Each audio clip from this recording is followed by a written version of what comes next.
Yeah, yeah, we will.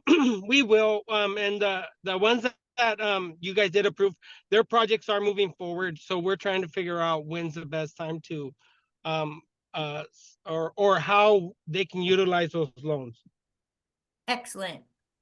Thank you, Eddie, for that update. No problem.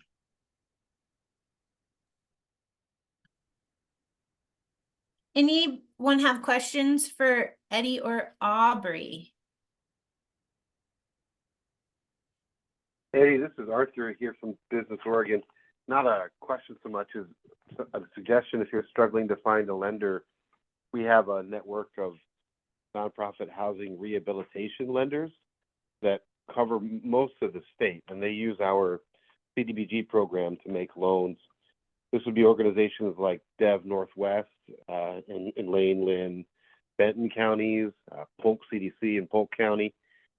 Anyway, if you'd like to talk more about them and maybe reach out to that group to talk about their capacity to make loans, feel free to give me a call. Yeah, I'll make sure we do. I know that would help our team out a lot. I appreciate that. Thank you.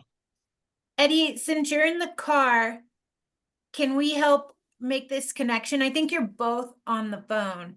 I'd be happy if Business Oregon, if you put your email in the chat, I can email it to Eddie. Thank you. That would be great. Sure how to. Yeah, I'm on the. Oh, you can't because you're on the phone. That's right. That was silly of me to say. What's your email address? Arthur.chaput@biz.oregon.gov. If you have Eddie's email address, you can just send him the number that I'm calling in from here. Oh, okay. That sounds good. Let me see what your phone number is. I do have your email though. Oh, you do? Okay. Great. Awesome. Yeah, Thanks. we I look forward to we worked before. Yep. You remember when I was at Casa? Right. That's right. That's right. Yep. Yeah, I'll reach out to you. Thanks, Eddie. Excellent. Great connection. Thank you.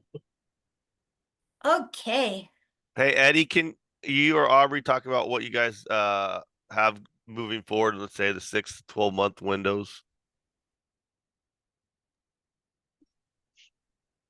Oh, so right now, it seems like we're gonna try to figure out more about the HUD price program, and try to see how we can capitalize on that. I mean, we have a proven track record with manufactured home replacement with you guys, and the stuff we do with the retailers and everybody.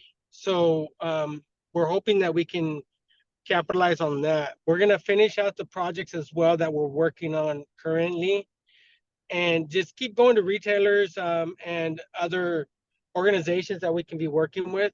We're trying to connect with the Rebuild Oregon, the HARP program down in Southern Oregon, making connections with Unite, Firebrand, and Access down in Southern Oregon, and just continue trying to do what we do, hoping that, OHCS gets more money for the forgivable loan program, because that would benefit everybody so much, and it would really help our program as well.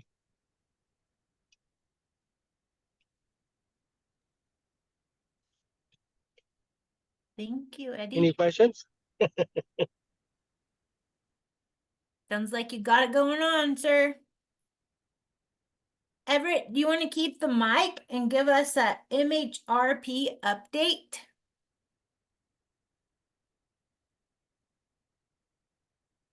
Excuse me, I got a cold going on, so so as of right now, we have 19 projects that we funded for the last biennium cycle. So basically that fully allocated our loan and decommissioning grants. Of all those 19 projects, I think 4 of them are wrapping up right now. We've got 2 that are in a long-term hold because of the water tables. These homes are located in the valley, and they're fee simple, and they need septic inspections, and nobody will go out and touch those septic systems till the water table goes down. So we're on hold probably, who knows? You know, we got a lot of water in the ground, so maybe it won't be till April before we can move forward. We got 4 finishing up right now. The rest of them are in various states. We've got 8 from the last year that were stalled out for one reason or another, and every one of those are now moving forward. We'll probably complete those probably by June timeframe. So we're really busy right now working on all these projects. I think one thing that never happened during the pilot stages program is all these projects came in pretty much spaced out, and we had 100 applications in about 60 days of opening up the program back in July, and so we're managing these 29 projects all at once, and it is thankfully we got Eddie and Aubrey at Energy Trust to help out. So we're working through a lot of challenges with that. Any questions? I have one. The septic systems, are they failing or they just need to be inspected? They need to be inspected. A lot of, depending on when the home was placed, a lot of these homes were placed in the 70s and 80s. So there's building code changes, since those septic systems, they don't even want to look at them until the water table goes down. I mean, and if you know anything about septic systems, that makes complete sense. You can't look at something that's flooded with water and determine, how the drain field looks, how the pipes look. So Well, for those ones on fee simple, Craft Three's been providing loans for septic system repair and replacement for over a decade.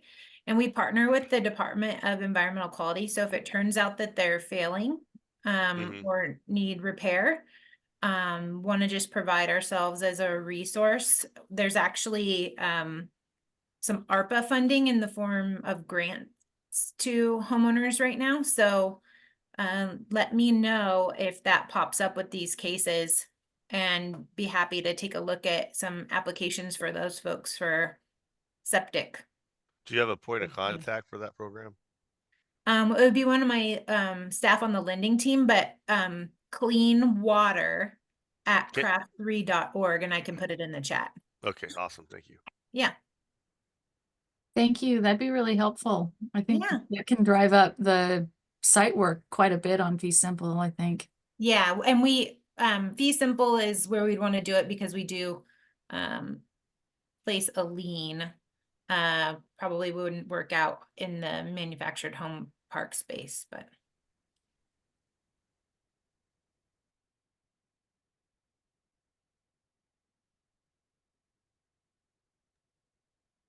does that wrap up the updates, or is there more, or does anyone have questions?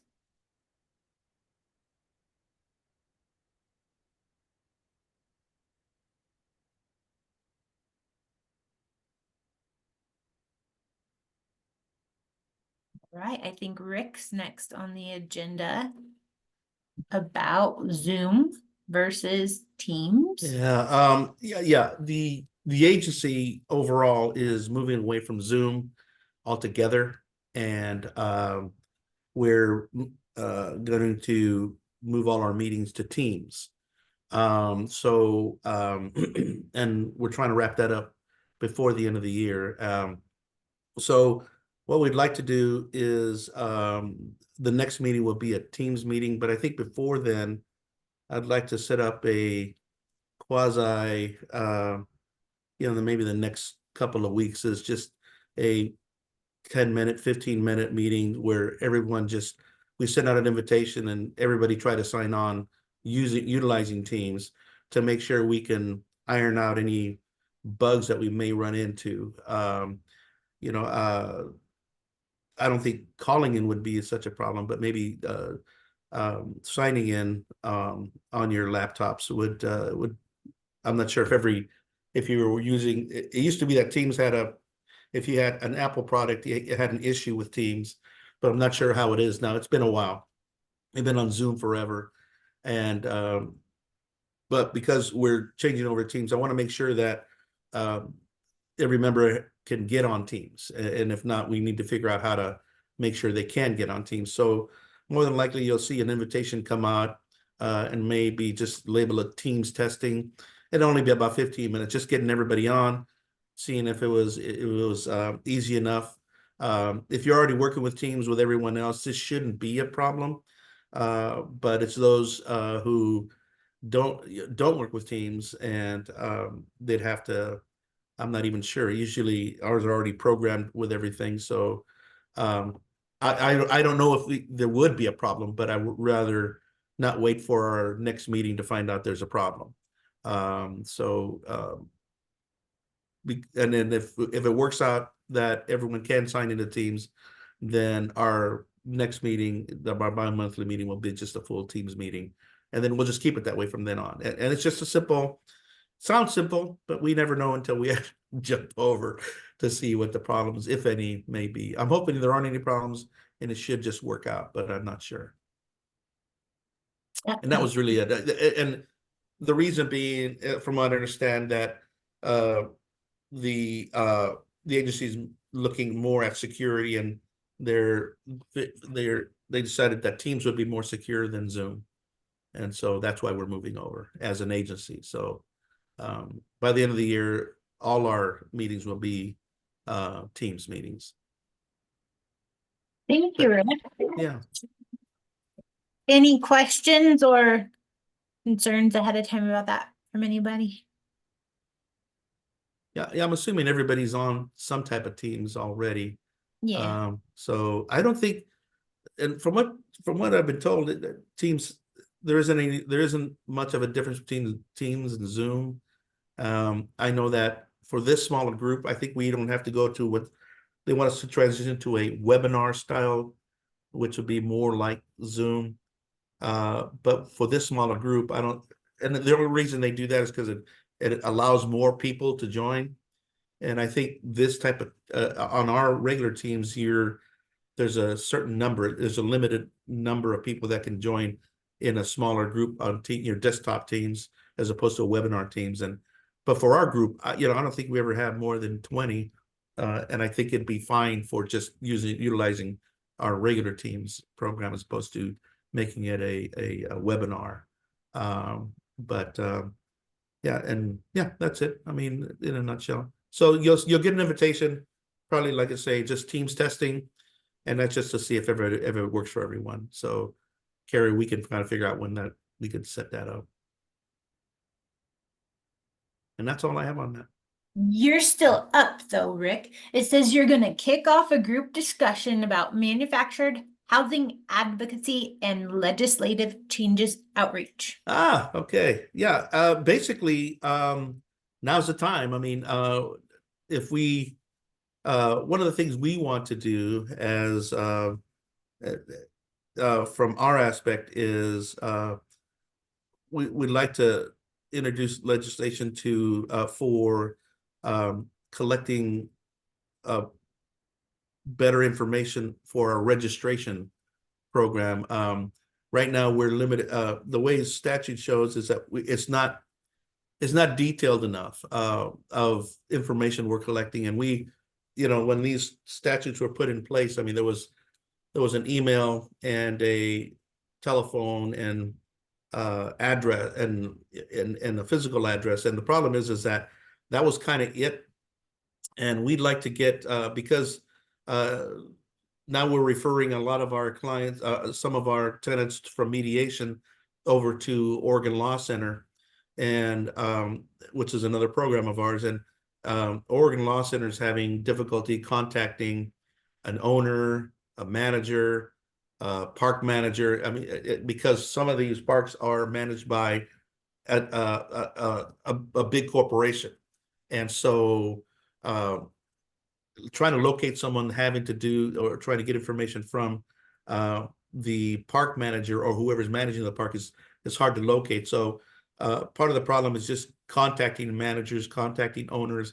So what we'd like to do is change the legislation so that we can collect email address, telephone numbers, mailing addresses from not just the park owner, the owner, any manager, any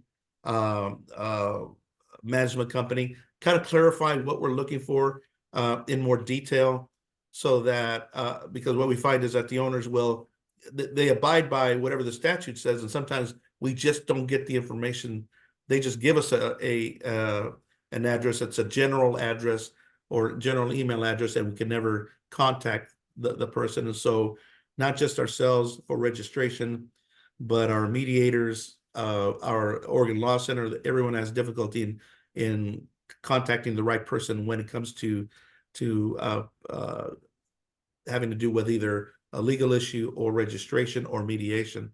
So, but we as a, you know, as an agency can't introduce it. And one of the things we need to do is work with an advocacy group. Maybe John Van Lanningham did a lot of ours, but he's looking at retiring. So we're trying to figure out, as you know, kind of presenting it to MHAC and saying, you know, who can we go through, not just for those type of rule changes, but any rule changes that would benefit, you know, tenants and landlords, and so that we need, that are necessary to make, because a lot of these statutes are old and they don't apply, or they're hard to apply anymore. But making these changes so that we can better service not only our tenants, our landlords, our mediators, Oregon Law Center, to make it, and all it comes down to is better contact information. So that's what we're kind of looking at. What's happening with my? Oh, okay. I was gonna write down some of your goals that you were talking Oh, about. okay. I'm thinking, what's going on my screen? Yeah, and so it's mainly what we're looking for is someone we can work through, or that maybe an invite to MHAC that whether it be a, you know, another attorney or someone that you know, introduces legislation. But we need to work, we as an agency need to work through somebody, or, you know, here's where we put together you know, our plans and also our thoughts of what kind of rule changes, you know, are necessary. You know, not so much of a wish list, but basically rule changes or statute changes that are necessary in order for us to better provide service to everyone that we work with. But that's the main thing, is number one is discussing and bringing to the table is what statute changes are necessary, what we're running into. Tanya, maybe you guys, you know, through Craft 3 run into different statutes that you can't, there's just certain things you can't do with us, or we can do. We're definitely limited as to what we can do. And then some kind of advocacy group or someone that we could work with that would introduce these type of legislative changes. I tried to do this whiteboard, but I think because I don't have the permissions, it wouldn't let me type in there. But I'm seeing as you talk that the next bullet point is the committee's goals for this year. And so I've written down to maybe work with or identify an advocacy group that could assist with statute changes. And like a sub bullet to that is specifically make it easier to what I'm hearing from you, and correct me if I'm wrong, is like gather information about like park owners and managers, so we can like open the lines of communication with them and get a hold of them. Yeah, it's more clarifying the details of I don't want to say that, and anyone could jump in, because all I really need, what we want to do is get better and information, you know, just make it more detailed as far as statute goes, not just an email address, because they provide one, but we're looking for, in fact, Judy, if you want to chime in, because this affects you the most. I know, right? Right. So yeah, it'd be great to have owner's information, address, phone number, email address, and whoever can make decisions on behalf of the owner. So phone number, name, email address, an address we can get a hold of them at would be awesome. like if there's somebody who works for the park who has authority to make decisions other than this owner who lives in some other state or something. Correct. Yeah, Yes. because sometimes you'll get a contact number for a manager, but they'll say, oh, no, you need to talk to the owner, Mm-hmm. and then you're stuck trying to get information.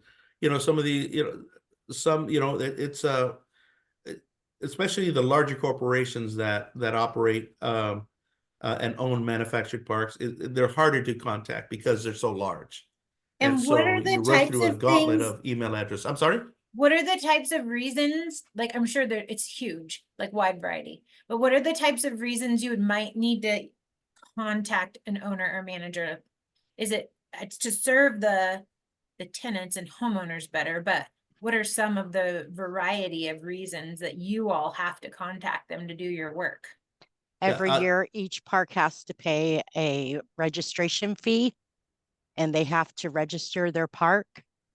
And that is done usually in November, and registration closes December 31st of every year. We're in March, and I still have almost 200 parks that haven't paid. Oh. And that's why it's necessary for this information. I'm getting returned letters back saying that this person's no longer at the park. And that's the only contact information I've had. Does that put the tenants at risk of losing their homes in any way? If that fee is not paid? The information from the registration is, well, the registration is how how the resource center gathers the contact information for the park owners.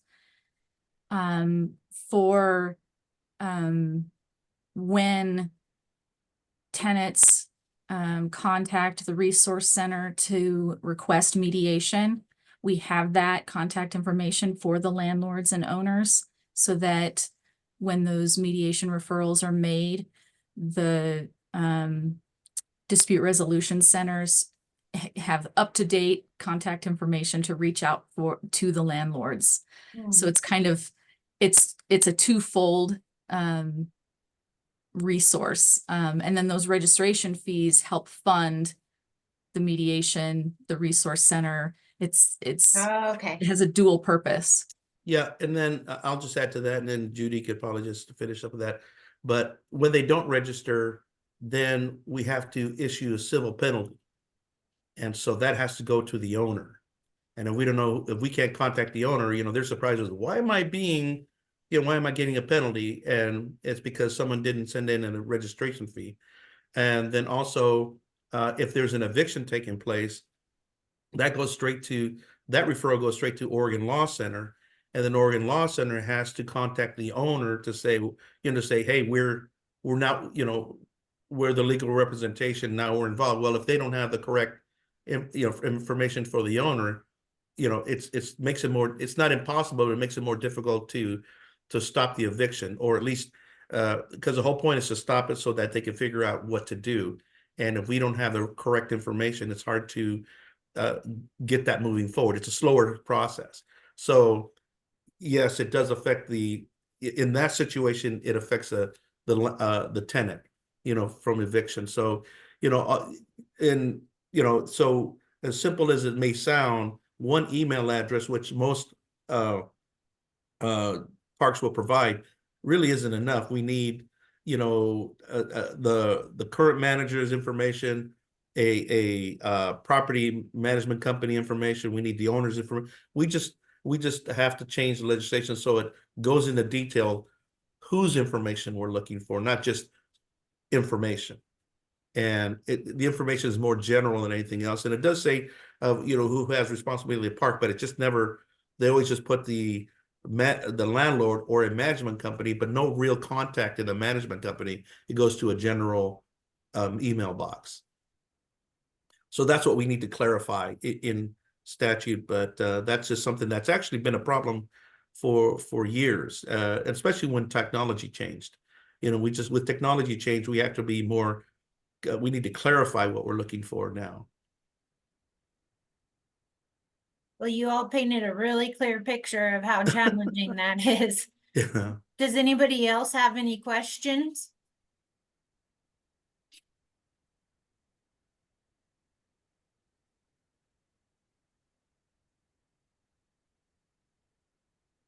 Yeah, and then just to add to that, and that basically as a, you know, as a committee, then looking at just bringing this up is, you know, any other issues that, you know, come up. I mean, it's just about just changing the statute to, again, for us as the agency to better serve everyone, because we're touching everyone. And you know, as time progresses, we have a few other things, but you know, a lot of it's just more for it makes it more convenient. But this is the most critical, is just contact information.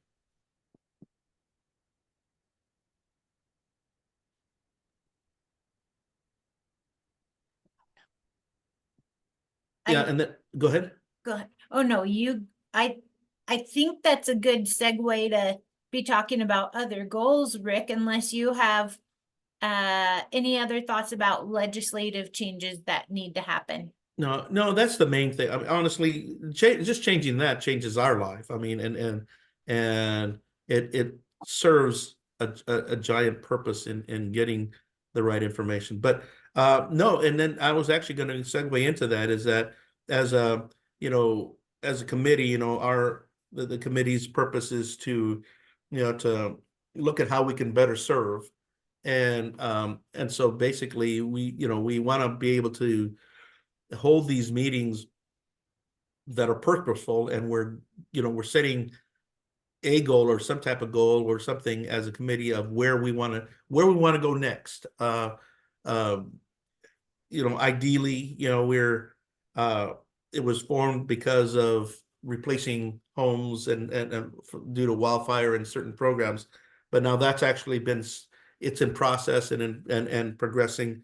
And so, we're meeting at this point because we need to kind of decide where we want to go next as a committee.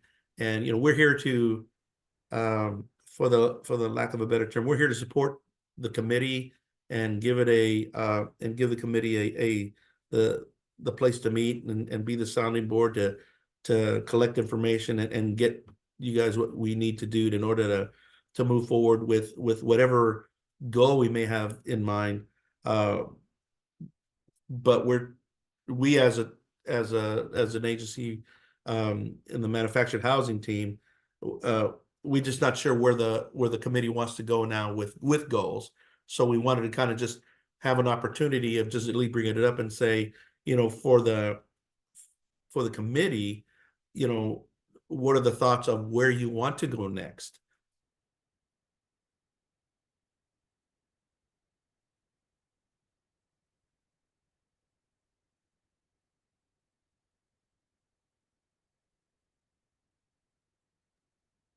I think one goal, and the suggestion for the committee is to maybe increase our membership and really be targeted on who we bring into the committee, so people that have a vested interest and then we'll have the motivation to help the committee out.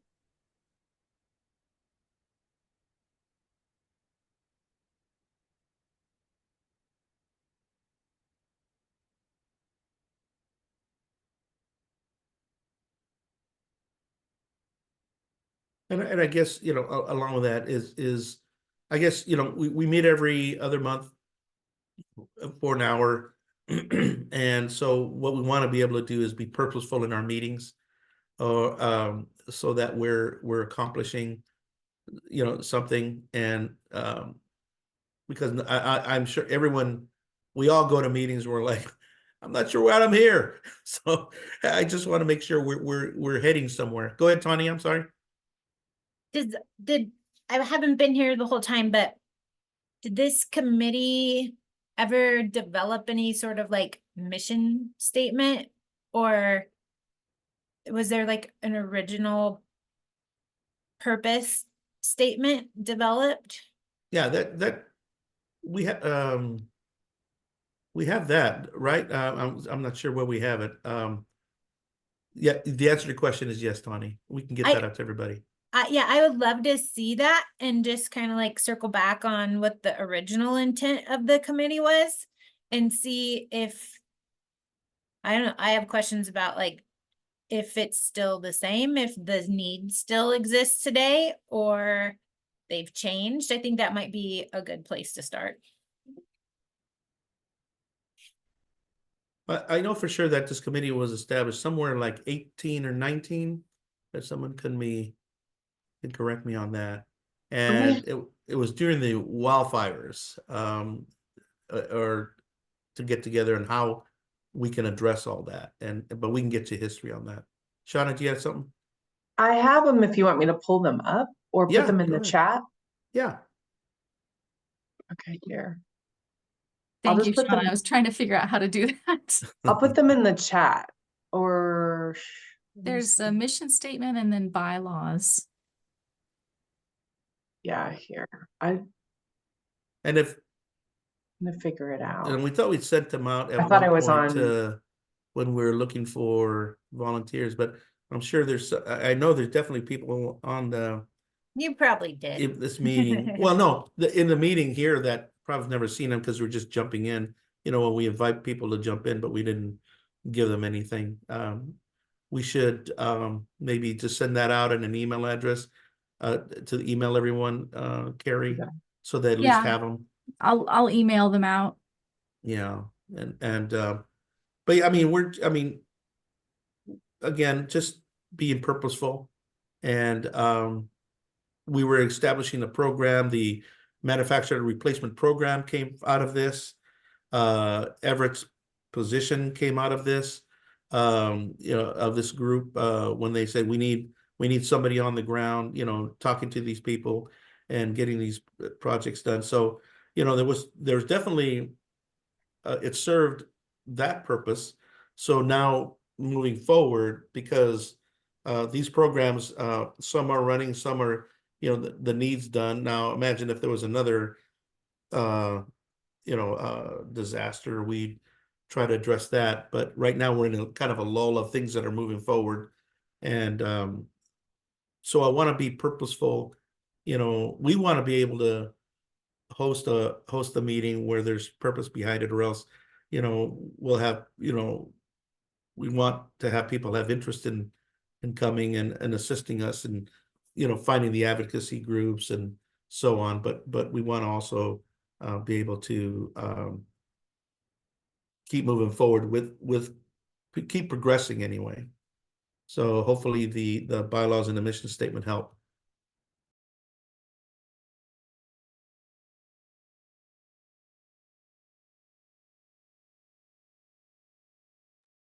And if anybody thinks of anything or has a thought, you can always just email us and, you know, email Carrie, and we'll definitely put it on the agenda to talk about.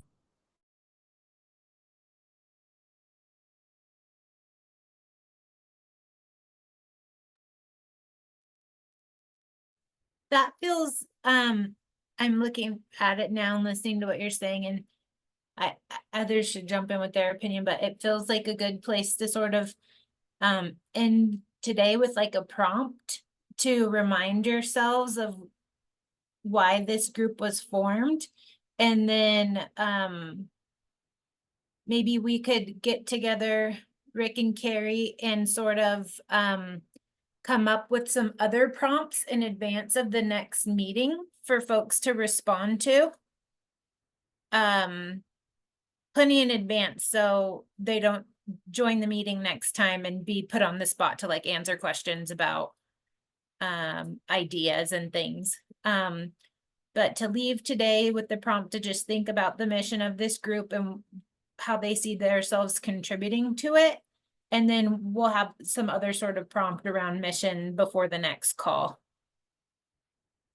Does that feel right to everyone else?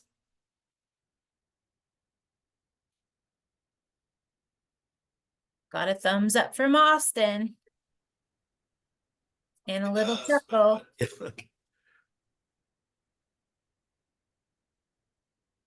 Anybody else have ideas about how to conclude today with mission? Any other ideas?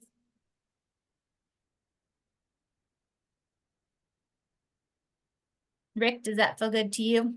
Yeah, you know what, that's a great idea to try to put something together. It's always, and again, for us, we want to continue, but at the same time, we want to be cognizant of people's time is valuable, and we don't want to keep, meet and have nothing to discuss. And so it's just, I think it's important that we keep the mission statement in mind of how we're trying to help and what we're trying to do and what we're trying to accomplish moving forward.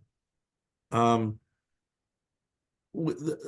thing that somebody brought up, I think it was Eddie brought up, was that HUD price program. And we just so that everybody knows, we're looking at it. Not sure if on the home replacement portion of that, we have to have funds. It's a matching funds program, and it wouldn't work for a home replacement program for us because we don't have anything to match it with. And so we're looking at, from the repair side, possibly looking at that, but I'm not sure.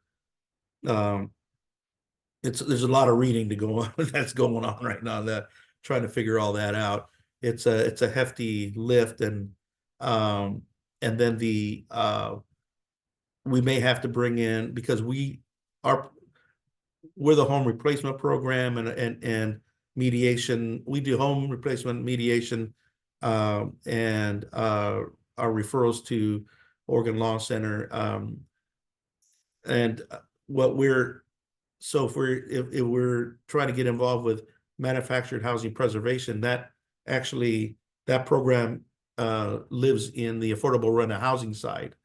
So we would actually have to, if we were going to apply as an agency, we'd have to involve the affordable rental housing group in order to assist with that. So we definitely got to discuss the price program with the affordable rental housing side internally, because they would be heavily involved with that. It's something we're looking into, just in case somebody was wondering about it. Haven't really we're just still reading it. We have till June to look at it. I know that we'd have to have some public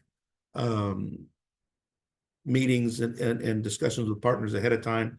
So the first part we're doing is just reading it and trying to figure out how this would, money always helps, right? But how we apply it to our particular programs.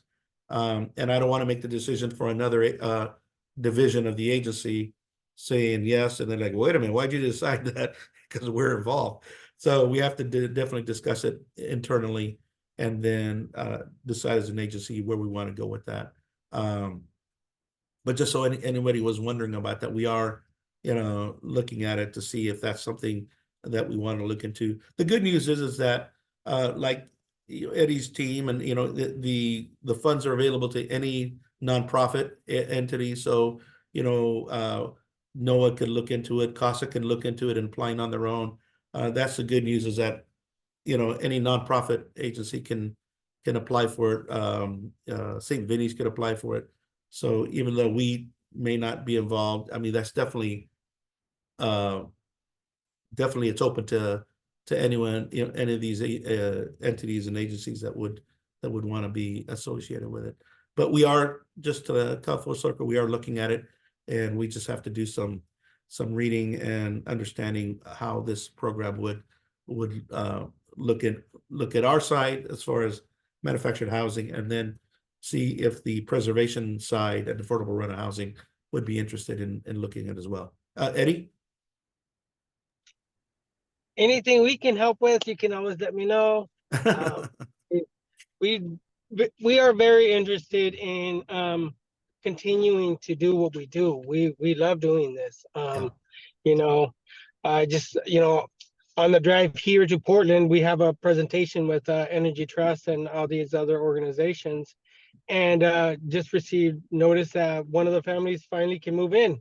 Wow. And yeah, they get their keys today. It's very exciting because we were really stressing on this family, you know. We're here, you know, we love doing this, you know, we love making those connections with these families. So anything that we can help with, if anybody else has any ideas, we'd be more than willing to work with them. So Thanks, Eddie. Yeah. Appreciate it. Yeah, and that's all I have. All right, well, that brings us to the conclusion of the agenda. Does anyone have any walk-on comments or questions before we end today? Yeah, hi there. This is Teddy Bodega. I am just reintroducing myself. I'm with the Department of Consumer and Business Services. Here to be a resource. And I was listening on, and if there's any, change in rulemaking, licensing, or any requirements to what information owners and developers need to provide with their registrations, maybe this is a discussion that DCBS can be involved in with rulemaking. But yeah, I just want to be a resource and reintroduce myself. I hope to have a presentation at the next meeting, and I look forward to the information on the mission statement as well. So yeah, that's all. And I'll turn my video on just so there's a face to the name. Excellent, But thank you. Yeah, yeah. Sure. Teddy, if you want to contact Carrie so that she can get you on the agenda when you're ready. Yep. Will do. Thank you.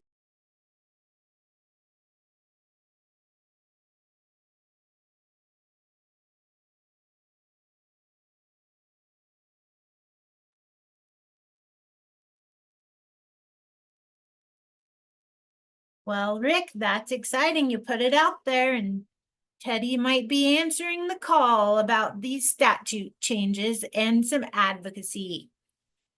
Anybody else have a comment or question before we get back to our regular jobs? Okay, hey, Eddie, you should take some pictures if you're gonna hand people keys today. It'd be really cool for you to share pictures in our next call and make all this good work we're doing come to life. Well, you know, we do have pictures of the homes that we've been working with. That's why I said, you know, the forgivable loan program is very important for us and to the people we're helping. You know, we have a good relationship with OHCS and everybody on the team. You know, and you know, it's is to me, it's a blessing to see families just be impacted so much by what we're doing. And we just want to continue doing it, you know. All right, well, share it with us when you can. Yeah, Thank- I'll send you guys pictures. Okay, All right. thank you, sir. Bye, Travel everyone. safe. Bye, everybody. Thank you. Thanks a lot. If you guys, my team on